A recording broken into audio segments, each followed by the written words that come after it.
Vous recherchez une école de référence pour une double formation universitaire et professionnelle de qualité? Voici l'opportunité à ne pas rater. L'École supérieure d'administration, d'économie, de journalisme et des métiers de l'audiovisuel ESAE vous offre des programmes d'enseignement en licence et en master orientés vers l'emploi qui font d'elle une référence à travers les filières de l'administration générale et territoriale, l'administration du travail et de la sécurité sociale, droit, diplomatie et relations internationales, administration hospitalière, universitaire et intendance, journalisme et métiers de l'audiovisuel et toutes les filières des sciences de gestion. Une seule adresse, www.esae.bj.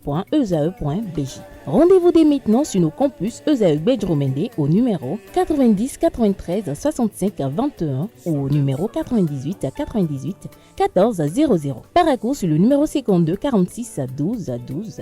Aboumé-Calavi au numéro 52 88 44 44. Akpaka au numéro 52 88 33 33. ESAE, l'excellence a un nom. Maudine Lawani, bonjour à nouveau. Bonjour Kader. On démarre avec Coton Football Club qui a de difficultés à se qualifier pour la Ligue africaine des champions. Bien sûr, amis internautes, bonjour. Coton Football Club n'y arrive toujours pas en Ligue africaine des champions. Pour la 3e saison de suite, le triple champion béninois est éliminé dès le premier tour préliminaire. Après ASEC Mimosa, le bourreau cette année est l'AS Douane de Burkina Faso. Le film du match disputé ce dimanche au stade de l'Amitié Générale Mathieu Kérékou de Cotonou, signé Sertonde Larios à Diagbédan.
Le Maracana a fait son retour sur le terrain ce week-end.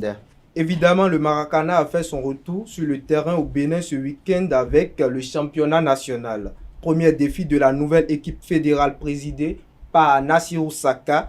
Cette édition a lieu 4 ans après la dernière. Pendant 2 jours, les Maracaniers béninois ont rivalisé d'ardeur dans la convivialité, la fraternité et l'amitié sur le terrain du campus d'Abomey-Calavi. Reportage Setondé Larios à Djagbena. La joie de se retrouver, le plaisir de fouler à nouveau l'air de jeu. Les Maracaniers béninois se challengent sur le championnat national 2024 après des années d'hibernation. Après 4 années d'absence, nous sommes enfin réunis pour célébrer cette belle discipline qui nous unit et qui nous passionne tous. J'ai vu la famille, il y a beaucoup que j'ai perdu il y a des années. Aujourd'hui, nous sommes venus nous revoir. On s'était embrassés comme des petits-enfants. C'était la joie. 34 équipes provenant des 4 coins du Bénin, sur les 40 inscrites, animent l'édition de la renaissance du Maracana béninois dans 3 catégories, Open, Senior et Super Senior. C'est un pari gagné pour le président Saka et son bureau. Retenez qu'il a fallu beaucoup de détermination, beaucoup d'abnégation, mais aussi et surtout beaucoup d'intelligence manœuvrière de la part du président Saka et de tout le comité exécutif de la Fédération béninoise de Maracana pour que cet événement ait lieu aujourd'hui. Au bout de 2 jours d'adversité, de spectacles, de sensations et d'émotions, tout en prônant la CFA, la convivialité, la fraternité et l'amitié, Maracana Club de l'amitié remporte le titre chez les seniors, devant 20 concurrents, en dominant notamment SMC en finale. En tant que vainqueur du dernier trophée, il fallait qu'on fasse tout pour conserver nos titres.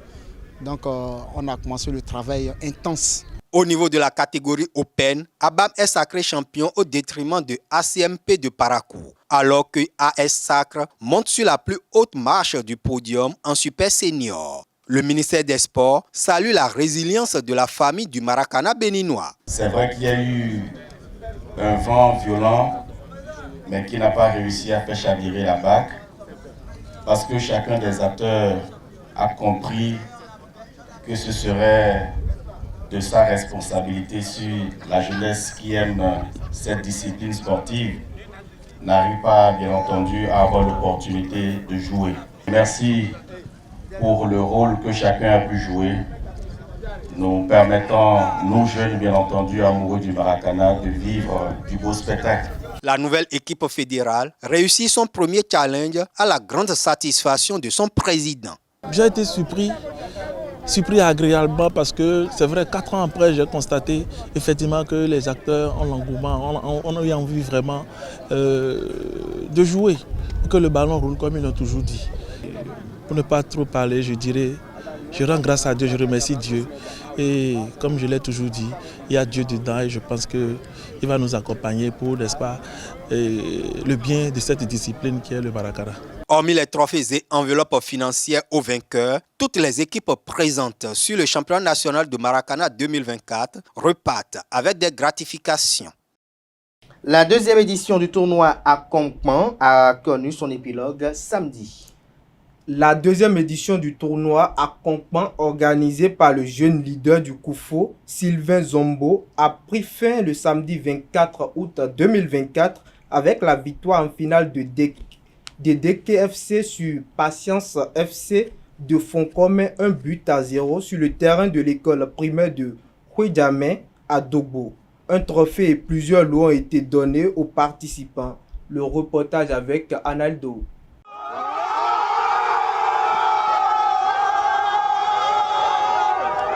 Fait en apothéose de la deuxième édition du tournoi à Konkman. Organisé par le jeune leader du Koufo, Sylvain Zombo, le tournoi qui a démarré avec 14 équipes a opposé en finale Dédéké FC et Patience FC de fonds commun. Au terme des hostilités, l'équipe de Dédéké a triomphé sur le score d'1-0. Je suis très content et je remercie aussi Dieu le Tout-Puissant parce que c'est notre première participation à ce tournoi cette année.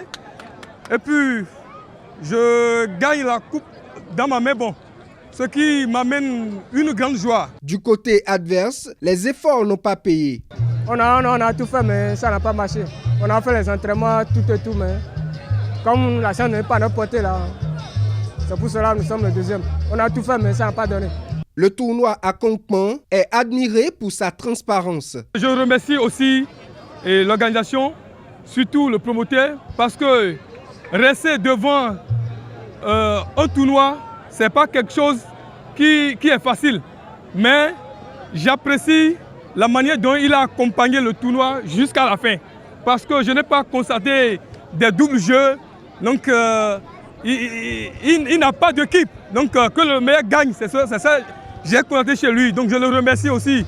Pour le promoteur, tout s'achève avec satisfaction. Je suis vraiment débordé de joie parce que moi-même, je ne m'attendais pas à voir le public sortir massivement parce que nous sommes pendant la période de pluie et aujourd'hui déjà à midi, il pleuvait.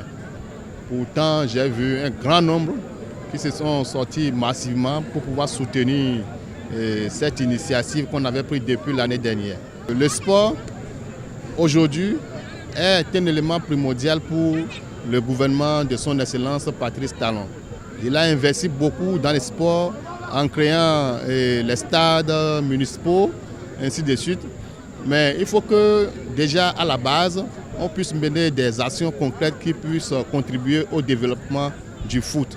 C'est dans cette optique que nous avons choisi toutes les vacances et solliciter les groupes, les clubs pour pouvoir participer à ce tournoi que nous avons dénommé à Kongpan.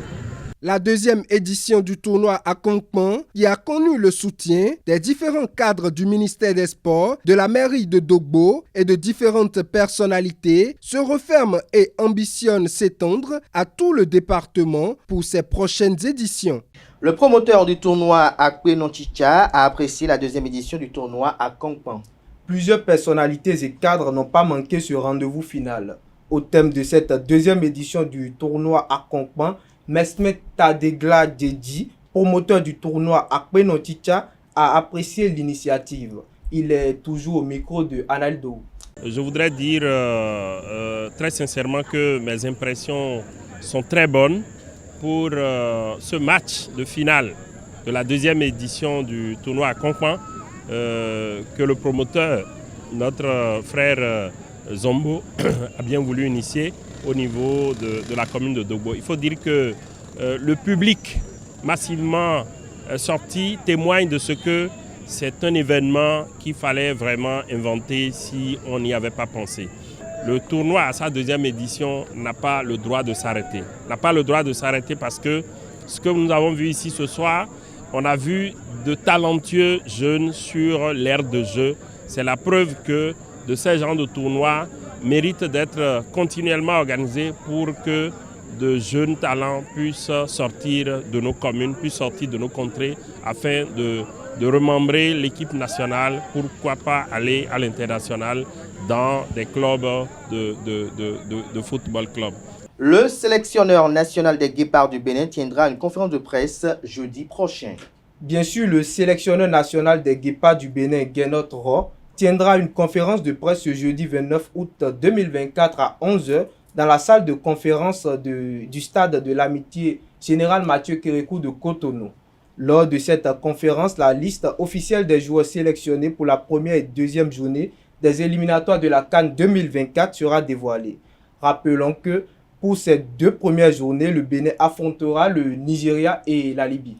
La Fédération béninoise de tennis, pour finir, a donné ce lundi le coup d'envoi de l'édition 2024 du championnat national de tennis. La Fédération béninoise de tennis a donné ce lundi 26 août le coup d'envoi de l'édition 2024 du championnat national de tennis. Pendant 6 jours, la compétition se déroulera simultanément dans les villes de Cotonou et Porto Novo avec plus de 200 joueurs répartis en plusieurs catégories.